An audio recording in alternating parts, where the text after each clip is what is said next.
দেখুন, আমরা সবাই কোনো না কোনো সময় হোঁচট খাই, কিন্তু আসল পার্থক্য হলো এরপর আমরা কি করি তার উপর।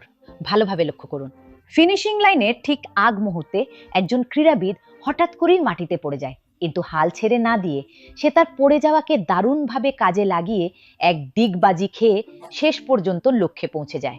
এরপর পিংপং খেলার সময় একটি ছোট শিশু হঠাৎ করেই পড়ে যায়। সবাই যখন ভেবেছিল যে সে পয়েন্টটি হারিয়ে ফেলেছে, ঠিক তখনই সে মাটি থেকে বলটি দারুণভাবে ফিরিয়ে দেয়। আর এটা আমাদের খুব গুরুত্বপূর্ণ একটা বিষয় শেখায়। পড়ে যাওয়াটা ফলাফল নির্ধারণ করে না, কারণ আমরা সবাই পড়ে যাই। পার্থক্য গড়ে তোলে আমরা এরপর কি করি। আমরা কি আমাদের পতন নিয়ে আফসোস করতে থাকি, নাকি এগিয়ে যাওয়ার জন্য গতি সঞ্চয় করি? কারণ জীবন তোমাকে পড়ে যেতে বারণ করে না, বরং চায় তুমি যেন সেখানেই থেমে না যাও। আর কখনো কখনো যা পরাজয় বলে মনে হয়েছিল, শেষ পর্যন্ত সেটাই তোমাকে আরো এগিয়ে নিয়ে যাওয়ার প্রেরণা হয়ে দাঁড়ায়।